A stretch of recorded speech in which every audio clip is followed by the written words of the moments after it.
नमस्कार दोस्तों। आज हम बात करेंगे एक famous Italian explorer and navigator की, क्रिस्टोफर कोलंबस। क्रिस्टोफर कोलंबस का जन्म 31 अक्टूबर 1451 को इटली के जेनेवा में हुआ था। क्रिस्टोफर कोलंबस इस बात पर बिल्कुल भी बिलीव नहीं करते थे कि अर्थ फ्लैट है, और वो उनका ये मानना था कि अगर हमें एशिया तक जल्द से जल्द पहुंचना है तो हमें इस डायरेक्शन में ट्रेवल न कर कर हमें वेस्ट डायरेक्शन में ट्रेवल करना चाहिए। वो अपने इन्हीं विचारों के साथ वो अपना पहला प्रस्ताव पुर्तगाल के शासक जॉन प्रथम को भेजते हैं, लेकिन जॉन प्रथम और उनके सलाहकारों उनके प्रस्ताव को रिजेक्ट कर देते हैं, क्योंकि उन लोग का मानना होता है कि अर्थ फ्लैट है और हम अगर वेस्ट डायरेक्शन की तरफ ट्रेवल करते हैं तो हमें वहां कुछ भी नहीं मिलने वाला है। लेकिन कोलंबस हार नहीं मानते हैं और वो फिर अपना प्रस्ताव स्पेन के राजा फर्डिनेंड और रानी इसाबेला को भेजते हैं।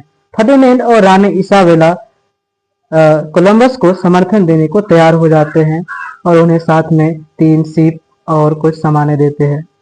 कोलंबस 3 शिप सांता मारिया, पिंटा और नीना के साथ 87 नाविकों का एक छोटा सा दल लेकर स्पेन के पालोस दे ला फ्रोंटेरा से 3 अगस्त 1492 को अपनी जर्नी शुरू करते हैं।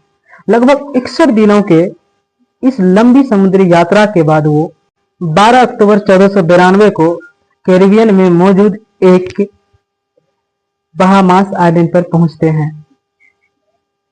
और जब वो वहां पहुंचते हैं तो उनको ऐसा लगता है कि वो एशिया के पूर्वी तट पर पहुंच चुके हैं, जबकि ऐसा बिल्कुल भी नहीं था, क्योंकि जहां पर कोलंबस पहुंचे थे वो एशिया का पूर्वी तट नहीं था, बल्कि वो एक कैरिबियन आइलैंड था। लेकिन कोलंबस को अभी तक यही पता था कि वो इंडिया पहुंच चुके हैं, इसलिए वो वहां के लोगों को इंडियंस कहने लगा। ध्यान देने की बात यहाँ पे यह है कि कोलंबस ने वहां के लोगों को सिर्फ इंडियन कहा, लेकिन जब बाद में यूरोपियन वहां पहुंचे तो उन यूरोपियन ने उनका नाम रेड इंडियन दिया था। कोलंबस सिर्फ उन्हें इंडियंस ही कह के संबोधित किए थे। कोलंबस ने कुल 4 यात्राएं की, जिसमें पहला यात्रा उसका शुरू होता है 1492 से 1493 तक, जिसमें पहले स्पेन से निकलकर वो क्यूबा, बहामास और हिस्पेनियोला आइलैंड पर पहुंचे थे। उसके बाद कोलंबस ने अपनी दूसरी यात्रा 1493 से 1496 के बीच में किया था, जिसमें वो 17 जहाजों और लगभग 1300 लोगों के साथ साथ वो कैरिबियन के और भी नए नए आइलैंड की खोज किया और वहां पे कॉलोनीज बनाए। 1498 से 1500 के बीच उसने अपनी तीसरी यात्रा किया, जिसमें वो दक्षिण अमेरिका के तटों पर गए थे। कोलंबस अब